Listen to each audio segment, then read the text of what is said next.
మనము దేవుని ఆరాధించడానికి వచ్చామండి. దేవుని ఆరాధించక మునుపు దేవుని యొక్క లేఖనములు కొన్ని ధ్యానం చేసుకున్న తర్వాత దేవుని ఆరాధించే వారికి ఉందామండి. 2 తిమోతి రాసిన పత్రిక మొదటి అధ్యాయము 9, 10 వచనాలు మనం అందరం కలిసి చదువుకుందామండి. 2 తిమోతి రాసిన పత్రిక మొదటి అధ్యాయము 9, 10 వచనాలు మనం అందరం కలిసి చదువుకుందామండి. మన క్రియలను బట్టి కాక తన స్వకీయ సంకల్పం బట్టి అనాది కాలముననే క్రీస్తు యేసునందు మనకు అనుకరింపబడినది క్రీస్తు యేసు మన రక్షకుడని ప్రత్యక్షత వలన బయలుపరచబడి నది అయిన తన కృపను బట్టి మనము రక్షించి పరిశుద్ధమైన పిలుపుతో ఆయన మనలను పిలిచెను. ఆ క్రీస్తు యేసు మరణమును నిరాధకం చేసి జీవమును అక్షయతను సువార్త వలన వెలుగులోనికి తెచ్చాడు. ఈ వాక్యం ఆశ్రయించలేక ప్రార్థించండి, మోకరించండి. ప్రేమ గల నా తండ్రి, గొప్ప దేవ, సర్వధికారి సమస్త ఎరిగిన నా దేవ, నా తండ్రి ప్రభా, దినం నుంచి దినం వరకు కాపాడుతూ వచ్చారు. అందును బట్టి ప్రభా నీకు వందనములు. ఈ యొక్క దినములో కూడా ప్రభా నీ యొక్క పరిశుద్ధమైన స్థలంలో నాయన దేవ, నీ యొక్క సన్నిధిని ఈ విధంగా కూడా మీరు మాకు తెలియపరుస్తారండి. నిలబడుతున్న మీకు దాసుని మీరు జ్ఞాపం చేస్తారండి ప్రభా. నేనైతే ప్రభా జ్ఞానం లేని వాను మంటి అయోగ్యను నీచునను కొనుస్తున్నాను ప్రభా. ఈ యొక్క చదువుబడిన లేఖన భాగం బట్టి ప్రభా మీ యొక్క అచ్చమైన వాక్యాన్ని వెల్లడిపరచడం కూడా మీ కృప, మీ యొక్క జ్ఞానాన్ని నాకు అనుగ్రహిస్తూ రావాల్సిందిగా కోరుతున్నాను. కృప కలిగిన గొప్ప దేవ, జీవం కలిగిన గొప్ప దేవ, మీ యొక్క వాక్యంలో జీవం ఉందని మీరు జ్ఞాపకం చేస్తున్నారు. అందును బట్టి ప్రభా నీకు వందనములు. నా దేవ తండ్రి, ఈ యొక్క వాక్యాన్ని ఎట్టి రీతిలో వెల్లడిపరచాలో, ఏ రీతిలో తెలియపరచాలో నాకైతే తెలియదు. మీ యొక్క జ్ఞానాన్ని బట్టి మీరు నాకు తెలియపరుస్తూ రావాల్సింది కోరుతున్నాను. ఈ యొక్క దినమంతా కూడా మీ యొక్క కాపుదల, మీ యొక్క రక్షణ నాకు అనుగ్రహిస్తూ రావాల్సిందిగా కోరుతూ యేసుక్రీస్తు నామమున స్తుతించి ప్రార్థించి వేడుకుంటున్నాం తండ్రి. ఆమేన్.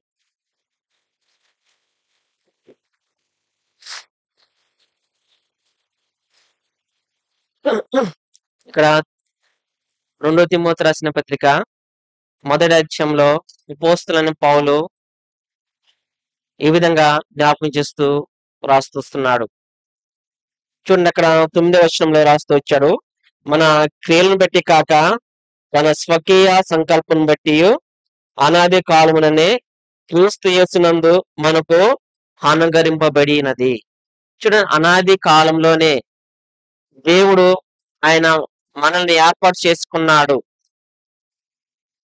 మనం అనుకుంటాం ఆ గర్భంలో రూపింపకమనిపే ఎవరు నిర్మిస్తారని మనకి తెలియదు, ఎవరు వస్తారని మనకి తెలియదు. కానీ అనాది కాలంలోనే దేవుడు మనని ఏర్పాటు చేసుకున్నాడు.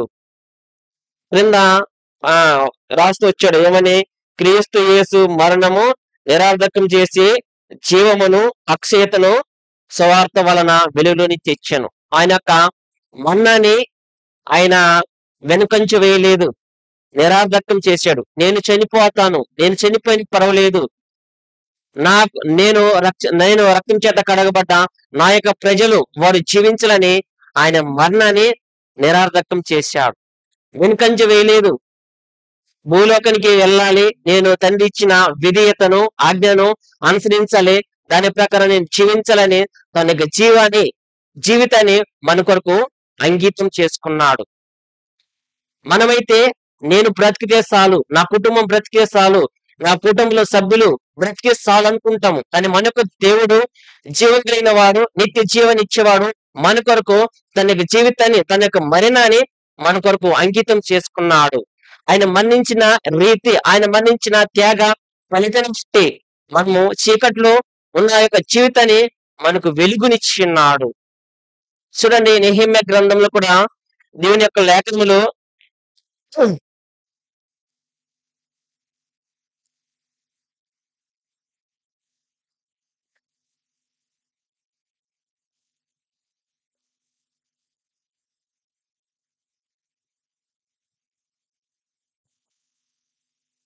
నెహెమ్యా గ్రంథము 8వ అధ్యాయము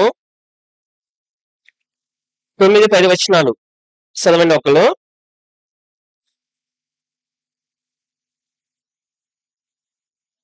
జనులందరూ ధర్మశాస్త్ర గ్రంథపు మాటలు విని ధర్మశాస్త్ర గ్రంథపు మాటలు విని మొదలు పెట్టగా మొదలు పెట్టగా అధికారి అయిన నెహెమ్యాయు యాజకుడును శాస్త్రియునగు శాస్త్రీయునగు యెజ్రెయును జనులకు బోధించు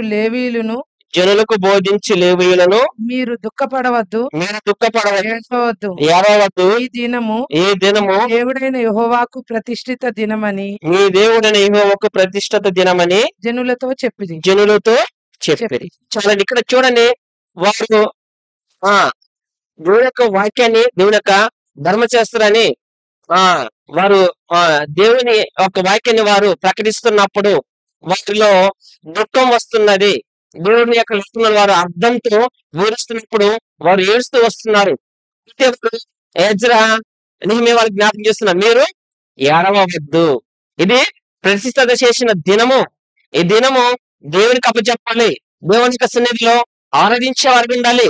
దేవుని యొక్క సమీపంలో చేరి దేవునికి కృతజ్ఞతాస్తుతులు చెల్లించే వారికి ఉండాలని దేవుని యొక్క లేఖనాలు జ్ఞాపకం చేస్తున్నాయి. క్రింద 10వ వచనం ఇక్కడ చూడండి, మరియు ఇతడు వారితో ఇట్లా నేను పదండి, ప్రోవిన మాసం భక్షించుడి, మధురమైన దాన్ని పానం చేయుడి, ఇది వరకు తమ కొరకు ఏమీ సిద్ధము చేసుకొనని వారికి పంతులు పంపించుడి. ఏలయనగా ఈ దినము ప్రభువునకు ప్రతిష్ఠితమాయను, మన ప్రభువునకు ప్రతిష్ఠితమాయను. మీరు దుఃఖపడకుడి, యెహోవాయందు ఆనందించుట వలన బలము పొందుదురు. చూడండి, మనము దేవుని యందు ఆనందించడం వలన మనకు బలం పొందేవారు ఉంటాము. మనము సమస్యలో ఉన్నాము, ఇబ్బందులు ఉన్నాము, మన ఇంటిలో ఉండి మనం దుఃఖపడుతుంటే దేవుని యొక్క వాక్యాన్ని వినక సంతోషము లేకుండా మనకు జీవితము ఇంటిలో ఉన్నప్పుడు దానికి ఎవరు బాధ్యులు కాదు. ఇక్కడ లేఖములు జ్ఞాపకం చేస్తున్నాయి, ఇది ప్రతిష్ఠిత దినము. ఇప్పుడు ఈ దినము మన దేవుని యొక్క సన్నిధిలో రావాలి, దేవుని ఆరాధించాలి.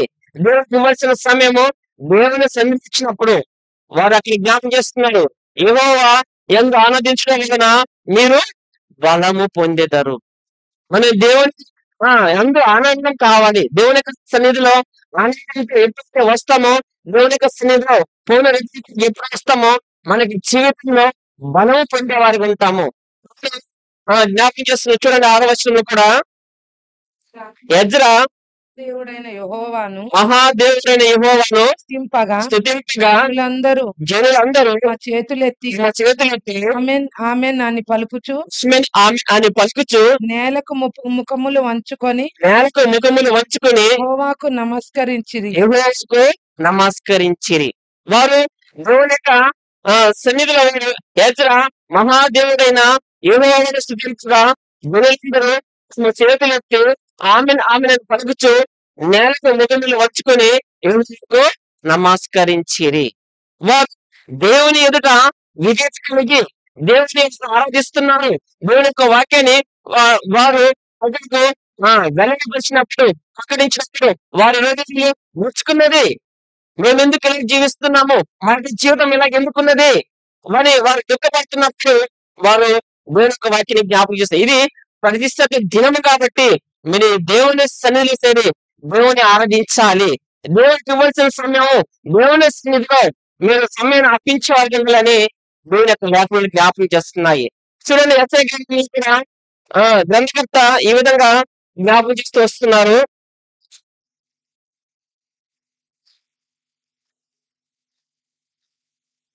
ఎస్ఐ గ్రంథము 44వ అధ్యాయము మొదటి 4 వచనాలు. గగనము చీల్చుకొని దిగి నువ్వు దిగి వచ్చేదవు గాక, నీ సన్నిధిని పర్వతములు తత్తరిల్లును గాక, నీ శత్రువులకు నీ నామమును తెలియజేయుటకై అగ్ని గచ్చ పొదలను కాల్చు రీతిగాను నీళ్లను అగ్ని నీళ్లను తుంగజేయ రీతిగాను దిగి వచ్చేదవు గాక, జరుగునని జరుగునని మేము అనుకున్న భయంకరమైన క్రియలు మేము అనుకొనిన భయంకరమైన క్రియలను నీవు చేయగా మనుకొనని మేము అనుకొనని జరుగునని మేము అనుకొనని భయంకరమైన క్రియలు జరుగునని మేము అనుకొనని జరుగునని మేము అనుకొనని భయంకరమైన క్రియలు భయంకరమైన క్రియలు చేయగా నువ్వు చేయగా అన్యజనులు అన్యజనులు సన్నిధిని నీ సన్నిధిని పడుదురుగాక కలవరపడుదురుగాక నీవు దిగి వచ్చేదవు గాక నీవు దిగి వచ్చిదవు గాక. చాలండి. ఇక్కడ మొదటి వచనం చూస్తున్నాము, గగనమున చీల్చుకొని నీవు దిగి వచ్చేదవు. చూడండి, ఆయన మహత్ కార్యం చేసే గొప్ప దేవుడు. గగనం అనగా మనకు అర్థము ఆకాశము. చూడండి, మనం ఉదాహరణ చూస్తాము, బట్టలు గాని చినిగిపోయినాయి అయితే ఏం చేస్తాం మనము? వాటిని చీల్చేస్తాం కదా. ఇది చినిగిపోయింది, పాడైపోద్ది అనుకుంటాం. కానీ ఆయన ఆకాశాన్ని చీల్చి వచ్చి ఉన్నాడంట ఆ యొక్క దేవుడు. మనం ఒక శక్తివంతమైన ఏ ఒక ఇనుములు గాని దాని గాని మనం చేతులతో చీల్చి వేయలేము. పాడైన వస్త్రములు గాని చిన్న చిన్న వస్త్రం అయితే చీల్చి పడివేస్తాము. కానీ మన యొక్క మహాత్కార్యములు, మనం ఇందాక 2:3 పాటలు వేస్తుంది, మహాత్కారం చేసిన గొప్ప దేవుడు. ఆయన క్రియలను తెలుపుదము రారండి, పరిశుద్ధ కార్యములు ప్రకటించము రారండి. చూడండి, ఆయన ఇలాంటి మహాత్కార్యం చేసిన గొప్ప దేవుడు. గగనంగా చీల్చుకొని దిగి వచ్చేదవు. ఆయన ఎందుకు దిగి రావాలి? ఆయన ఆకాశంలో ఉండొచ్చు కదా, మనకి ఎందుకు రావాలి? మనం ఈ భూమి మీద పడుతున్న శ్రమలు, నిందలు ఆయన అక్కడి నుంచి చూడొచ్చును కదా. కానీ అలాగా చూడుకోకుండా ఆయన ఆకాశం నుంచి ఈ భూమి మీదకి దిగి వచ్చున్నాడు. 2వ వచనం రాస్తూ వచ్చాడు ఏమని? నీ శత్రువులకు నీ నామమును తెలియచేయుటకు. మనమందరం శత్రువులమే, మనమందరం త్రోవ తప్పిన వారమే. అయితే ఆయన నామాన్ని తెలియచేయటానికి, ఆయన నామము గొప్పది, ఆయన నామము పరిశుద్ధమైనది. ఆ యొక్క నామము చేరి నువ్వు నేను గణపరచలేని దేవుని యొక్క నామాన్ని తెలియపరచడానికి ఆయన ఆ పరలోకం నుండి, ఆ గగనము నుండి ఈ క్రిందికి వచ్చున్నాడు. కానీ దేవుడు మనకిచ్చిన స్వస్థను బట్టి, దేవుడికి ఇచ్చిన మన రక్షణ కార్యం బట్టి మనం దేవుడి యొక్క విషయాన్ని వెల్లడి చేస్తున్నాము లేదా, దేవుడి యొక్క వాక్యాన్ని ప్రకటిస్తాం లేదా అనేది మనం అంతరంగ పరిశోధన చేయాలి. నా పైకి వచ్చాడు, ఆకాశం దిగి వచ్చాడు, ఆకాశాన్ని చీల్చివేశాడు, అలాంటి దేవుడు ఆకాశం వచ్చున్నాడు. నా యొక్క జీవితం శత్రుత్వం కలిగినప్పుడు దేవుడి యొక్క వాక్యాన్ని నా కొరకు ఆయన యొక్క వాక్యాన్ని ప్రకటించాడు. చూడండి, ఇక్కడ క్రింద రాస్తూ వచ్చాడు, ఇదే అధ్యాయము 5వ వచనము 6వ వచనంలో రాస్తూ వచ్చాడు, నీ మార్గమును బట్టి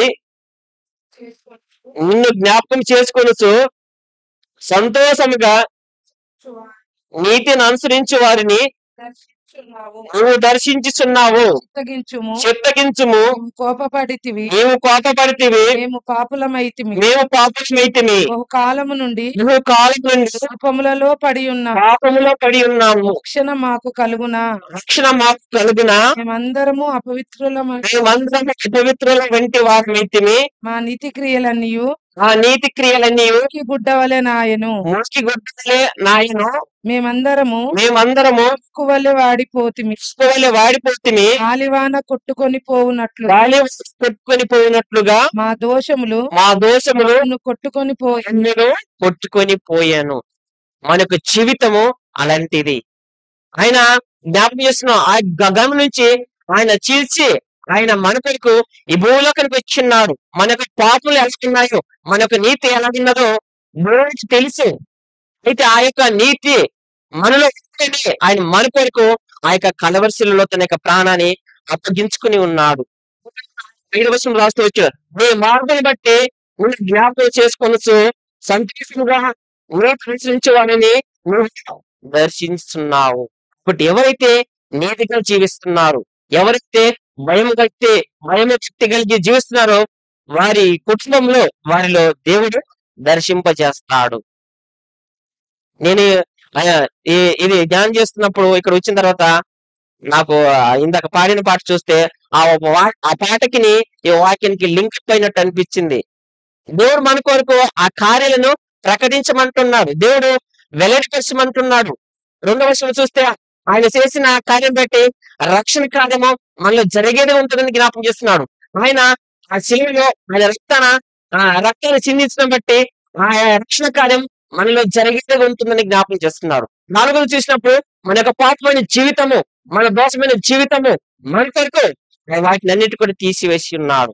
క్రింద 6వ వచనంలో రాస్తూ వచ్చి మనం మేమందరము పవిత్రులమైతే నీతి క్రియలు మురికి గుడ్డల వలె నాయను మేమంతా ఆకు వలె వాడిపోతమి పెట్టుకొని పోయినట్లుగా మా దోషములు మమ్మను కొట్టుకొని పోయాను. చూడండి, మన యొక్క జీవితం కొరకు ఆయన ఆకాశంలో ఉండవలసిన గొప్ప దేవుడు, మహత్కాలు చేసే గొప్ప దేవుడు. మన యొక్క జీవితము పతనమయ్యేది పుట్టే మన యొక్క జీవితం ఆయన ఈ భూలోకానికి దిగి వచ్చిన్నాడు. మన యొక్క దోషం కొరకు, మన యొక్క పాపం కొరకు మనం నీతిమంతులుగా జీవించాలని, మనం నిర్దోషులుగా జీవించాలని జీవితాన్ని, ఆ యొక్క మరణాన్ని నిరాకరణ చేసుకొని ఆయన జీవించున్నాడు కాబట్టి ఆయన మరణాన్ని నిర్లక్ష్యం చేస్తున్నాడు. నేను చనిపోలేదు, నా పట్టుకో లోకసభలు మనం చూస్తూ వచ్చాం. 19:10 రచించిన దాన్ని వెతికి రక్షించుటకు మనిషి కుమారుడు ఈ లోకానికి వచ్చాను. అలాంటి పాపమైన నిత్యమైన జీవితం కొరకు మనకు దేవుడు మనకు వచ్చిన్నాడు. మనము మురికి గుడ్డలు ఉన్నాము, మనం త్రోవ తప్పిపోతున్నాము, మనము దోషులుగా జీవిస్తున్నాము. అలాంటి జీవితం కొరకు ఆయన నీ కొరకు నా కొరకు వచ్చిన్నాడు. క్రింద ఇదే అర్థంలో 7వ వచనం రాస్తూ వచ్చాడండి. నీ నామమును బట్టి మొర్ర పెట్టు వాడు ఒక్కడును లేకపోయాను, నిన్ను ఆధారం చేసుకొనుటకై తన్ను తాను ప్రోత్సాహపరుచుకుని వాడొక్కడును లేడు. నీవు మాకు ముఖము చాటు చేసుకుంటివి, దోషముల చేత మమ్మల్ని కరిగించి ఉన్నావు. మన యొక్క హృదయం అయితే ఎలాంటి కఠినం కలిగి ఉంటది? ఎవరైతే చెప్తే నేను చెయ్యను, మీరు నన్ను ఇలాగా ద్వేషించారు కాబట్టి నా యొక్క హృదయాన్ని ఇంకా కఠినత్వం చేసుకుంటాం అంటున్నాం. కానీ మనకు దేవుడైతే మనం ఎన్ని తప్పులు చేసినా సరే తన యొక్క హృదయాన్ని కరిగించి వాడుకుంటున్నాడు. అలాంటి కఠినతత్వ హృదయం కలిగిన మనకు జీవితాన్ని, మన కొరకు మన యొక్క మరణాన్ని అంకితం చేసుకున్నాడు. చూస్తున్నాం అక్కడ 2వ తిమోతి రాసిన పత్రికలో తన యొక్క మరణాన్ని నిరార్థకం చేసుకొని జీవించడానికై, ఆ వెలుగును ప్రకటించడానికై సువార్తను నీకు నాకు కూడా వెల్లడి చేసేవారికి ఉంటున్నాడు. ఆ వెలుగులో మనం జీవిస్తున్నామా, లేకపోతే మనం ఇంకా ఆ చీకటిలోనూ అంధకారంలో మనకి జీవితానికి అంకితమై ఉంటున్నామేమో? ఇలాగా ఉంచకూడదు. ఇలాంటి వాటికి దూరంగా ఉండాలని దేవుడు నీ కొరకు నా కొరకు ఇక పరలోకం నుంచి నీ కొరకు నా కొరకు దిగి వచ్చి ఉన్నాడు. చూడండి, ఇదే యెషయా గ్రంథము 5వ అధ్యాయం కూడా రాస్తూ వచ్చాడు.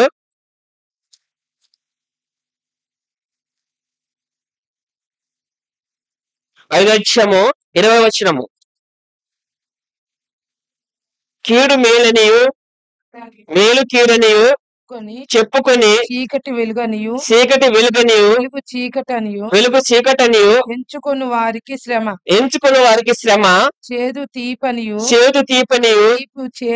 తీపి చేదనియు ఎంచుకున్న వారికి శ్రమ తమ దృష్టికి తాము జ్ఞానులనియు తమ ఎన్నికలో తాము బుద్ధిమంతులమనియు తలంచుకుని వారికి శ్రమ ద్రాక్షరసము త్రాగుటలో ప్రఖ్యాతి నొందిన వారికి మద్యము కలుపుటలో తెగువ గల వారికి శ్రమ. చూడండి, మనం చూస్తాము ఈ వ్యతిరేక పదాలని. తీపికిని చేదుకి. తీపి ఉంటే మనం దాన్ని ఆస్వాదిస్తాం, చేదుకుంటే దాన్ని మనం దూరంగా తోసివేస్తాం. అలాగే చీకటి వెలుగుంటది. ఎక్కడైతే వెలుగు ఉంటుందో మన వెలుగు ఉన్న ప్రదేశంలో నడిచే వరకు ఉంటారు. చీకటి ఉంటే అక్కడ ఏముంటదో, పాములు ఉంటాయో లేకపోతే బావులు ఉంటాయో, బాగుంటుంది ఏముంటుందో తెలియదు. ఇక్కడ దేవుడు జ్ఞాపకం చేస్తున్నాడు, కీడు మేలు కీడని చెప్పుకొని చీకటి వెలుగు చీకటిని ఎంచుకున్న వారికి శ్రమ. చాలా మంది మనకు కీడు చేయడానికి ప్రయత్నించే వారు ఉంటారు, కానీ మన యొక్క దేవుడైతే మేలు చేయడానికి ఇష్టపడేవాడు ఉన్నాడు. మనమైతే మనుషుల రీతిలో చూస్తే మనకు మేలు చేసినా సరే వారు ఏదో ఒక చిన్న పనిలో మనం కీడు చేస్తే వారికి కీడు చేయడానికి మనం ప్రయత్నం కలిగి ఉంటాం. ఇది మనుషుల యొక్క జీవితంలో నైస్. కానీ దేవుడు ఎప్పుడు కూడా మన యొక్క జీవితంలో కీడు చేయడు. మన యొక్క జీవితంలో చీకటి ఉంచకూడదు. మన యొక్క జీవితంలో వెలుగుగా ఉండాలని, మేలు చేసేవారికి ఉండాలని దేవుని యొక్క లేఖనములు జ్ఞాపకం చేస్తున్నాయి. అయితే మనం ఎలాంటి జీవితం కలిగి ఉంటున్నాము? ఆ మందిరంలో వారు ఆ వాళ్ళు త్రాగుచున్నారు. వారి యొక్క జీవితాన్ని వారు ఏళన చేస్తున్నారు. ఇలాంటి వారికి అందరికి కూడా శ్రమ. ఆ యొక్క శ్రమ జీవితంలో ఉండమని ఎరిగి ఆయన ఆకాశం నుంచి నీ కొరకు నా కొరకు దిగి వచ్చున్నాడు. ఇలాంటి దేవుని మనము ఆరాధించడానికి వచ్చున్నాము. అలాంటి దేవుని సేవించడానికి వచ్చున్నాము. ఇలాంటి దేవుడు నీకు నాకు దొరికిన్నాడు. కానీ మనము ఎట్టి రీతిలో సరే దేవుని ఆరాధన చేయడానికి వచ్చున్నాము.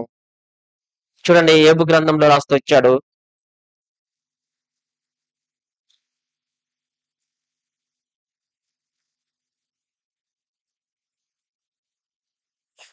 ఇరవై అధ్యాయము 26 నుంచి 9 వచనాలు 29 వరకు. యోబు గ్రంథము 20 అధ్యాయము 26 నుంచి 29 వరకు చదవండి ఒకరు. వారి ధననిధులు అంధకార పూర్ణములగును, ఊద నక్కరలేని అగ్ని వారిని మృంగివేయును. గుడారములో వారి గుడారంలో దానిని మిగిలిన దాన్ని కాల్చివేయును. అది కాల్చివేయును. ఆకాశము వారి దోషమును బయలుపరచును. ఆకాశము వారి దోషమును బయలుపరచును. భూమి వారి మీదికి లేచును. భూమి వారి మీదికి లేచును. వారి ఇంటికి వచ్చిన అర్జన కనబడకపోవును. వారి ఇంటికి వచ్చిన అర్జన కనబడకపోవును. దేవుని కోపదినమున దేవుని కోపదినమున ఆస్తి నాశనమగును. వారి ఆస్తి నాశనమగును. ఇది దేవుని వలన దుష్టులైన నరులకు ప్రాప్తించు భాగము. ఇది దేవుని వలన దుష్టులైన నరులకు ప్రాప్తించు భాగము. దేవుని వలన నియమింపబడిన స్వాస్థ్యము ఇదే. వారికి నియమింపబడిన స్వాస్థ్యము ఇదే. మనం అనుకుంటాం ఈ లోకంలో నాకు ఆస్తి ఉండాలి, ఐశ్వర్యం ఉండాలి, ధనం ఉండాలి, నేనే గొప్ప బాధ్యత కలిగి ఉండాలి, నేనే పేరు ప్రఖ్యాతి కలిగిన వాడిగా ఉండాలని చూపించాం. ఇక్కడ దేవుని జ్ఞాపిస్తున్నాం. వారి ధనాన్ని అంధకార పూర్ణములగును. దేవుడు మనకి ఈ రోజు ఏమి ఇచ్చినాడో దాంతోనే మనం సంతృప్తిగా జీవించాలి, సంతోషంతో జీవించాలి. అందుకని ఇక్కడ లేఖనం వారి ధనానిధులు అంధకార పూర్ణములగును, అగ్ని వారిని మృంగి వెయ్యను. మనం చూస్తాము ధనవంతుడును రాజును చూస్తాం, వారి యొక్క జీవితము ఎలాగుంటుందో మనకు తెలుసు. అలాగే మన ఎంతవరకు దేవుడు ఇచ్చినాడో దాన్ని బట్టి మనం జీవించే వారికి ఉండాలి. వారికి అందించవచ్చు. కరోనా టైంలో అనేక మంది గొప్ప ధనవంతులు ఉన్నారు. వారందరూ కూడా వారి యొక్క ప్రాణానికి ఎన్ని డబ్బులు ఇచ్చిన సరే వారి ప్రాణాన్ని వారు రక్షించుకొనలేకపోయారు. కానీ దేవుని యందు ఎవరైతే భయం కలిగి భక్తి కలిగి జీవించారో వారు మాత్రమే జీవించగలుగుతూ వచ్చారు. వారు మాత్రమే దేవుని యొక్క సన్నిధిలో చేరువారు. ఆ యొక్క స్థితిలో క్లిష్టమైన పరిస్థితులు కూడా వారు దేవుని సాధించారు, దేవుని ఆరాధించారు. కాబట్టి మన మనిషికైతే మనము క్షేమంగా దేవుడు ఉంచాడు. అందుకని ఇక్కడ లేఖనంలో జ్ఞాపకం చేస్తున్నాడు. ఆకాశం వారి దోషములను బయలుపరచును, భూమి వారి మీదకి లేచును, వారి ఇంటికి వచ్చిన అర్జన కనపడకపోవును, దేవుని కోపమున వారి ఆస్తి నాశనమగును. కాబట్టి అందుకని అక్కడ ఎస్సీలో రాస్తూ వచ్చాడు, నీ ముఖమును దాచుకుంటువి. మన యొక్క పాపకరమైన ఆలోచనలు, పాపకరమైన ఆస్తి ఎప్పుడైనా దాచిపెట్టినా అవి ఒక దినాన బయలుపరచబడతాయి. దేవుని యొక్క దృష్టికి తెలుసు మనం ఎలాగ జీవిస్తున్నాము, మనలో ఎంత ఆస్తి ఉంది, మనం ఏ రీతిలో జీవిస్తున్నామో, మనము కీడు చేయడానికి ఎక్కువ ప్రయత్నం చేస్తున్నామేమో, చీకటిలో జీవించడానికి ఎక్కువ ప్రయత్నం చేస్తున్నాం అనేది దేవునికి తెలుసు. కాబట్టి ఆ యొక్క చెడు దానికి గాని చీకటి గాని మనం వాటికి దూరంగా ఉండాలని దేవుని యొక్క లేఖనములు జ్ఞాపకం చేస్తున్నాయి. అందుకని మనకు దేవుడు నీతిమంతుడిగా జీవిస్తున్నాడు. అందుకని రోమ రాసిన పత్రికలో రాస్తూ వచ్చాడు,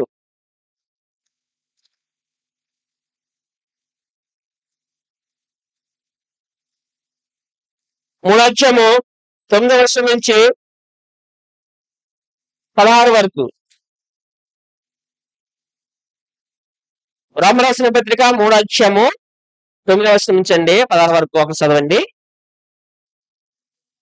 ఎలాగైనా ఏ బంధును మేము వారికంటే శ్రేష్ఠులమా తక్కువ వారమా ఎంత మాత్రము కాము, యూదులేమి, గ్రీసు దేశస్థులేమి, అందరూ పాపములకు లోనై ఉన్నారని ఇంతకు ముందు దోషరక్షణ చేసి ఉన్నాము. ఇందుని గురించి రాయబడినది ఏమనగా, నీతిమంతుడు లేరు, ఒక్కడును లేరు, గ్రహించి వాడు ఎవరును లేరు, దేవుని వెతుకు వాడు ఎవరును లేరు, అంతను త్రోవ తప్పి ఏకముగా పనికి మాలిన వారైరి, మేలు చేయవాడు లేడు, ఒక్కడైనను లేడు. వారి గొంతుక తెరిసిన సమాధి, తమ నాలుకతో మోసం చేయుదురు. వారి పెదవుల కింద సర్ప విషమున్నది, వారి నోటి నిండా శపించుటయు పగయు ఉన్నవి. రక్తము చిందించుటకు వారి పాదములు పరిగెత్తుచున్నవి, నాశమును కష్టమును వారి మార్గములో ఉన్నవి. చాలండి. చూడండి, ఇక్కడ రోమ రాసిన పత్రిక అపోస్తలుడైన పౌలు ఈ విధంగా రాస్తూ వచ్చున్నాడు. నీతిమంతుడు లేడును, ఒక్కడును లేడు. దేవుని వెతుకువారు ఎవరు లేరు, దేవుని గ్రహించేవారు ఎవరును లేరు. ఆయన ఒక్కడే నీతిమంతుడుగా ఉన్నాడు. ఆయన నీతిమంతుడు నుండి మనల్ని నీతిమంతులుగా చేయడానికే ఆయన రక్తాన్ని మన కొరకు చిందించబడి మనం పరిశుద్ధులుగా ఉండాలని ఆయన నీ కొరకు నా కొరకు ఆ యొక్క కలవర శిలువలో తన యొక్క ప్రాణాన్ని అప్పగించుకున్నాడు. చూడండి, ఇక్కడ దేవుని యొక్క లేఖములు జ్ఞాపకం చేస్తున్నాయి. అలాగైనా ఏమందును మేము వారికంటే శ్రేష్ఠులమా, తక్కువ వారమా, ఎంత మాత్రము కాము, యూదులమేమి, గ్రీసు దేశస్థులేమి, అందరినీ పాపములకు లోనై ఉన్నారని ఇంతకు మునుపు దోషరక్షణ చేసి ఉన్నాము. ఇందుని గురించి రాయబడినది ఏమనగా, నీతిమంతుడు లేడు, ఒక్కడును లేడు, గ్రహించేవాడు ఎవడును లేడు, దేవుని వెతుకువాడు ఎవడు లేడు, అందరూ త్రోవ తప్పి ఏకముగా పనికి మాలిన వారైతే, మేలు చేయవాడు లేడు, ఒక్కడైనను లేడు. అందరూ కూడా పనికి మాలిన వారమే. దేవుని వెతుకు వారు ఎవరు లేరు, దేవుని గ్రహించే వారు ఎవరు లేరు. ఈ ఒక దినంలో చూస్తాం, ఎవరైతే నీతిగా జీవించాలి, యుక్తంగా జీవిస్తున్నారో వారి మీద అనేక మంది ఉపనిందలు వేసే వారు ఉంటారు, కేవలం చేసే వారు ఉంటారు.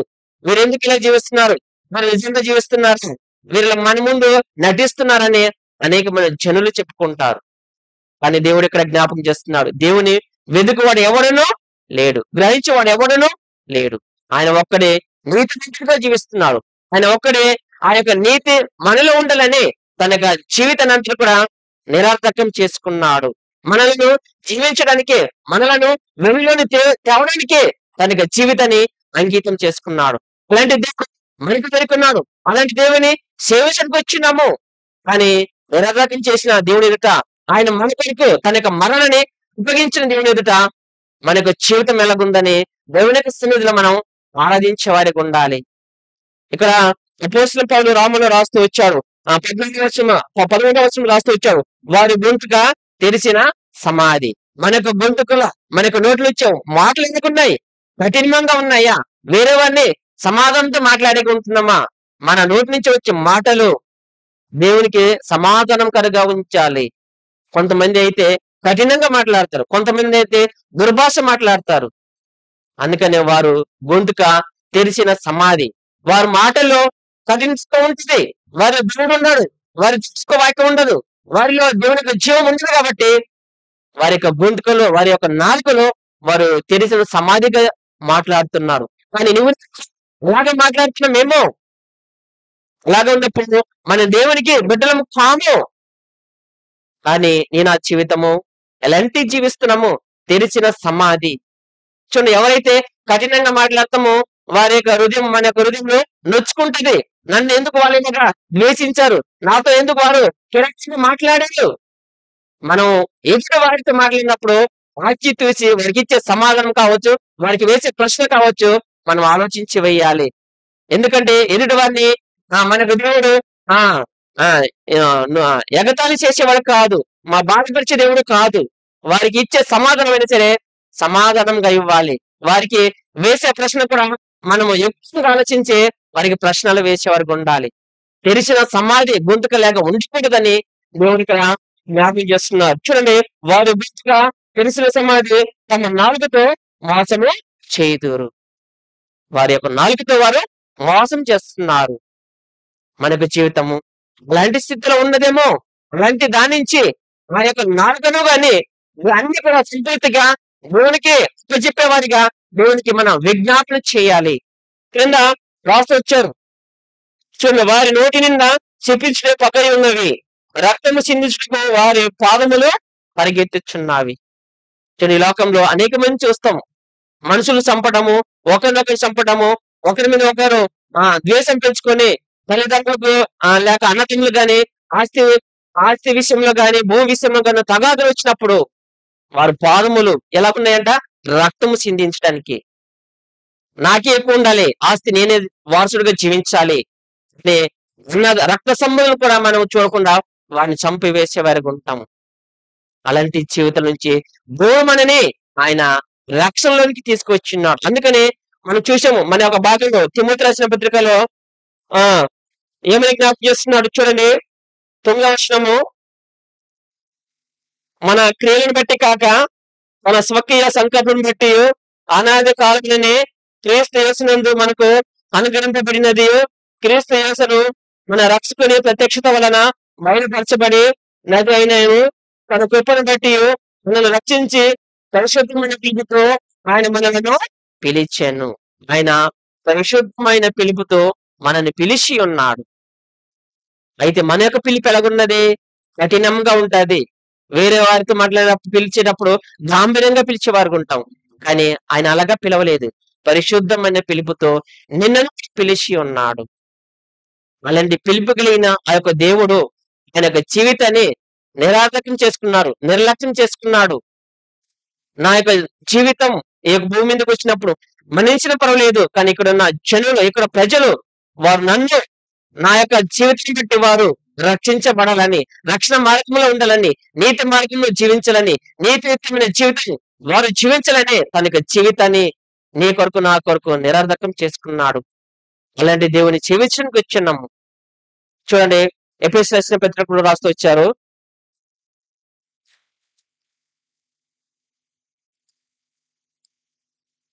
ఎఫెసీయులకు రాసిన పత్రిక 1వ అధ్యాయము 3 నుంచి 6 వచనాలండి. మన ప్రభువు అయిన యేసుక్రీస్తు యొక్క తండ్రి యొక్క దేవుడు స్థింపబడును గాక. ఆయన క్రీస్తునందు పరలోక విషయములలో ఆత్మ సంబంధమైన ప్రతి ఆశీర్వాదమును అనుగ్రహించెను. ఎట్లనగా తన ప్రియుని యందు ఉచితముగా మనకు అనుగ్రహించిన కృపా మహిమకు కీర్తి కలుగునట్లు తన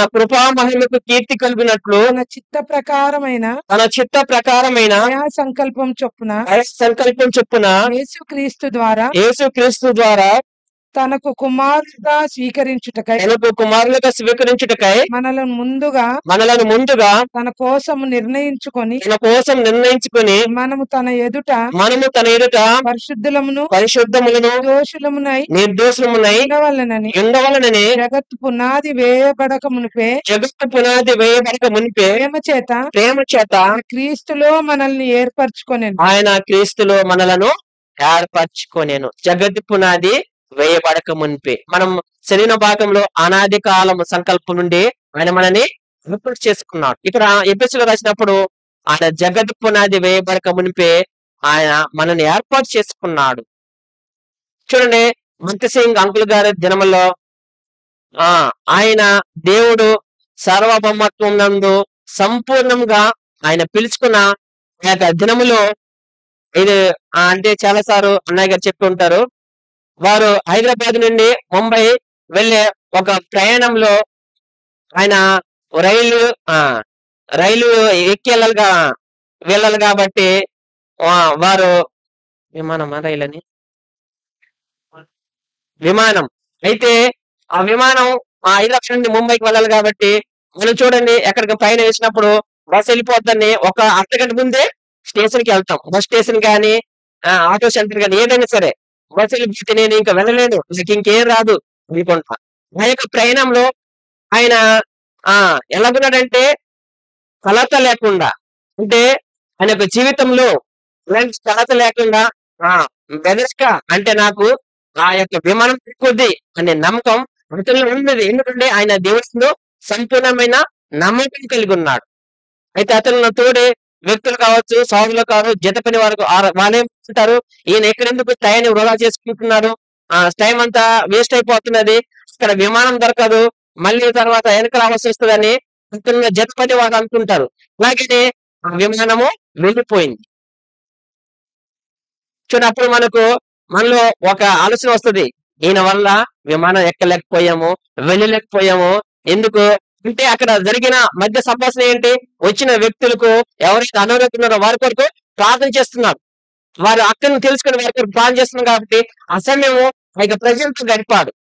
కానీ ఆయనకు నమ్మకం ఉంది, ఆ విమానం నా కొరకు ఉంటది, వెళ్ళిపోయిన నా కొరకు వస్తుంది అనే ధైర్యము ఆయన కలత చెందకోకుండా దేవుని యందు ఆయన పట్టుదల కలిగి విశ్వాసం కలిగి జీవించాడు. అక్క నిద్రపోతుంది కాంతక వెనకల, అక్క ఇటు చూడక్క, ఆయనలో అంత నమ్మకం ఉన్నది. కాబట్టి ఆ యొక్క విమానం వెళ్ళిపోయింది.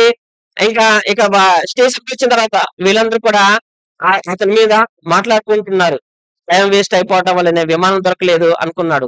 అయితే దేవుడు అతనితో మాట్లాడినాడు. ఆయన అనుకున్నాడు, మళ్ళీ విమానం వస్తది, మీరు భయపడొద్దు, కలత చెందొద్దు, దిగులు పడొద్దు అనేసరికి ఒక స్త్రీ అంట ఇదేం చేసింది, తన అంటే హైదరాబాద్ ఉన్నప్పుడు రూమ్స్ గాని లాడ్జ్ లో అంటే వాళ్ళు స్టే చేసిన ఆ రూమ్ లో వజ్రపు ఉంగారం మర్చిపోయింది. మర్చిపోయేసరికి ఆ పైలట్ దగ్గరికి వెళ్ళి ఆయన రిక్వెస్ట్ చేసి ఉంటది, నేను విలువైన ఒక ఉంగరాన్ని నా యొక్క రూమ్ లో మర్చిపోయాను, మీరు ఎలాగైనా ఆ యొక్క విమానాన్ని మళ్ళీ తిప్పాలి, లేకపోతే అది నాకు దొరకదన్న సరిగానే ఆ విమానం మళ్ళీ హైదరాబాద్ కు రిటర్న్ అయ్యి వచ్చింది. అప్పుడు ఆ విమానం ఎక్కి వారు అంకులు తన యొక్క సేవల వారు పని చేయటానికి వచ్చారు. చూడండి, ఆయనలో కలత చెందలేదు. ఆయన సంపూర్ణంగా దేవుడు నన్ను వాడుతాడు, నా కొరకు ఆ వాహనం ఉంటది అని ఆయనలో అంత విశ్వాసం, ఆయన నమ్మకం ఉంది. అందుకనే సర్వభౌమ అధికారం అంటే సర్వము ఆయనది. ఆయన అధికారం కలిగిన వాడు, ఆయన అధికారం ఆయన చేతులు ఉంది కాబట్టి ఎలాగైనా చేస్తాడు అనే నమ్మకం ఆయనలో ఉన్నది. ఇదే సేమ్ టైంలో 1970లో ఇండియా నుంచి డెన్మార్క్ వెళ్ళాలంట అంకుల్ గారు, భక్త్ సింగ్ అంకుల్ గారు. డెన్మార్క్ వెళ్ళాలంటే అది కూడా విమానం ప్రయాణమే. అయితే ఆయన ఆ యొక్క డెన్మార్క్ ముందు రాజధాని కోపెన్ వెళ్ళాలి, రాజధాని డెన్మార్క్. ఆయన ఎలాగైనా నేను వెళ్తున్నాను, ఆ ప్రదేశం చాలా దూరమైనది, చాలా సుదూరమైన ప్రాంతము, వేపులు ఆ యొక్క విమానం నా కొరకు ఉంటది, అక్కడ వెళ్ళేటప్పుడు ఆయన పట్టుదల కలిగి వెళ్తున్నారు. ఆయన వెళ్ళేసరికి ఆ విమానం వెళ్ళిపోయింది. అయితే ఇక్కడ ఇండియా నుంచి కోపెన్హేగన్ వెళ్ళక ముందు రోమ్ నగరం వెళ్ళాలి, ఇక్కడ నుంచి వారు కోపెన్హేగన్ కు వెళ్ళాలి. అంటే వారు వెళ్తున్న ఆ యొక్క ప్రదేశంలో ఆ యొక్క విమానం వెళ్ళిపోయేసరికి మనకు విమానం వచ్చింది. ఇక్కడ ఇప్పుడు చూడండి, మనం లేటుకి వెళ్తే బస్సు కానీ మనం వెళ్ళేటప్పుడు లేటుకి వెళ్తే మనకు కూర్చోడానికి సీట్లు దొరకవు, ప్లేస్ ఉండదు. విమానం అంతా కూడా కిక్కరించిపోయిందంట. అయితే మనుషులకు అసాధ్యమైనది, కానీ ఆయన ఆ టైంకి ఏ టైంకి రీచ్ కావాలో ఆ ప్రదేశానికి అంట దేవుడు ఆమ్స్టర్డామ్ నుంచి అంట ఆ యొక్క కోపెన్హేగన్ ప్రదేశానికి చాలా అంటే షార్ట్ కట్ దారి ఎలాగుంటే చూడు అంటే ప్రాంతంలో దేవుడు అతనికి తీసుకువెళ్ళిందంట. కానీ అది మనుషులకు అసాధ్యమైనది, దేవునికి సాధ్యమైంది. ఆయన ఎందుకు అంత నమ్మకంగా ఉన్నాడు, సంపూర్ణమైన విశ్వాసం ఆయనలో ఎందుకుంది? దేవుడు నన్ను ఎలాగైనా ఆ ప్రదేశం తీసుకెళ్తాడు, ఆ ప్రదేశంలో నేను దేవుడి యొక్క వాక్యాన్ని వెల్లడిస్తాను, ప్రకటిస్తాను అనే నమ్మకం ఆయనలో ఉన్నది. దేవుడు సర్వభౌమ అధికారం కలిగిన వాడు కాబట్టి, ఆయన అన్ని అధికారం ఆయన చేతులు ఉంది కాబట్టి, నన్ను వాడుకుంటున్నది ఎలాగైనా ఆ ప్రదేశాన్ని తీసుకెళ్తాడని గట్టి నమ్మకము పట్టుదల ఆయనలో ఉన్నది. సంపూర్ణమైన నమ్మకం జీవించున్నాడు. అందుకని ఇక్కడ ఎఫెసీయులకు రాసిన పత్రిక ఎఫెసీయులకు రాస్తూ వచ్చాడు, జగత్తు పునాది వేయబడకముందే క్రీస్తులో ఆయన మిమ్మల్ని ఏర్పాటు చేసుకున్నాడు. ఆయన జగత్తు పునాది వేయబడక మునిపే నిన్నను కూడా ఏర్పాటు చేసుకున్నాడు. ఆ ఏర్పాటు కలిగి జీవించాలని ఆయన 4 రాసి ఎట్లగా తన ప్రియుని తాను ఉచితంగా మనకు అనుగ్రహించిన తన కృప మహిమకు కీర్తి కలిగినట్లు తన చిత్త ప్రకారమైన దయా చొప్పున యేసుక్రీస్తు ద్వారా తనకు కుమారునిగా స్వీకరించుటకై మనల్ని తన కోసం నిర్ణయించుకుని మనం తన ఎదుట పరిశుద్ధమును నిర్దోషము ఉండవాలని జగత్ వేయబడక మునిపే ప్రేమ చేత ఆయన క్రీస్తులో మనలను ఏర్పాటు చేసుకున్నాడు. మనము పరిశుద్ధులుగా ఉండాలని, క్రీస్తులో ఏర్పాటు చేయాలని ఆయన జగత్ పునాది వేయబడక మునిపే నిన్నను కూడా ఆయనలో ఏర్పాటు చేసుకున్నాడు. అందుకని అక్కడ తిమోతిలో రాస్తూ వచ్చాడు. ఏమని చూడని మన యొక్క భాగంలో, ఆ క్రీస్తు యేసు మరణమును నిరర్థకం చేసి జీవమును అక్షయతను సువార్తలను వెలుగులోనికి తెచ్చాను. కాబట్టి ఆయన మరణాన్ని మన కొరకు నిరర్థకం చేశాడు, నిర్లక్ష్యం చేశాడు. ఒక జీవములు మనం జీవించాలని, ఆ వెలుగులో మనం ఉండాలని ఆయన నిన్నను కూడా జ్ఞాపకం చేస్తున్నాడు. చూడండి, ఇదే ఎఫెసీయులకు రాసిన పత్రిక మొదటి అధ్యాయంలో 17, 18, 19 వచనాలు కలిసినాయండి. మరియు మీ మనోనేత్రములు వెలిగింపబడినందున ఆయన మిమ్మల్ని పిలిచిన పిలుపు వలనైన నిరీక్షణ ఎట్టిదో పరిశుద్ధులలో ఆయన శ్వాసం యొక్క ఐశ్వర్యం ఎట్టిదో ఆయన క్రీస్తునందు వినియోగపరిచిన అతిశయమును బట్టి విశ్వాసించు మన యందు ఆయన చూపుచున్న తన శక్తి యొక్క పరిమితమైన మహాత్మ్యం ఎట్టిదో మీరు తెలుసుకోవాలని ప్రభువైన యేసుక్రీస్తు యొక్క మన ప్రభువైన యేసుక్రీస్తు యొక్క దేవుడైన మహిమ స్వరూపియగు తండ్రి తన్ను తెలుసుకొనుటయందు జ్ఞానమును మీకు జ్ఞానమును ప్రత్యక్షతయు గల మనస్సు అనుగ్రహించినట్లు నేను నా ప్రార్థన యందు మిమ్మల్ని గురించి విజ్ఞాపన చేయించున్నాం. చూడండి, మన యొక్క మనోనేత్రములు ఆ యొక్క గుడ్డితనాన్ని వెలిగింపు చేయటానికి దేవుడు నీ కొరకు నా కొరకు విజ్ఞాపన చేస్తున్నాడు. ఆయన యొక్క జీవితాన్ని నిరార్థకం చేసుకుని ఆ యొక్క జీవించడానికి, ఆ వెలుగులను రప్పించడానికి తన యొక్క జీవితాన్ని బలియాగం చేస్తున్నాడు. అలాంటి దేవుని ఎదుట మనం చేరొచ్చి అలాంటి దేవుణ్ణి ఆయన గగనం నుంచి చీల్చబడి ఆ యొక్క శత్రువులు ఎదుట తన యొక్క నామాన్ని తెలియపరచడానికి, ఆయన యొక్క వాక్యాన్ని అందరికీ ప్రకటించడానికి ఆయన పరలోకం నుంచి ఈ భూలోకాన్ని దిగి వచ్చిన్నాడు. జగత్ పునాది వేయక మునిపే క్రీస్తులో నిన్నను కూడా ఏర్పాటు చేసుకున్నాడు. ఆ ఏర్పాటులో నిశ్చయ కలిగి నేను కూడా ఉండాలని దేవుడు విజ్ఞాపన చేస్తున్నాడు. కాబట్టి ఇట్టి రీతిలో చేరి మనం దేవుని ఆరాధించబద్ధం ఉండాలని దేవుడు నిన్నను కూడా కోరుకుంటున్నాడు. కాబట్టి మనం మార్గంలోకి వెళ్తామండి.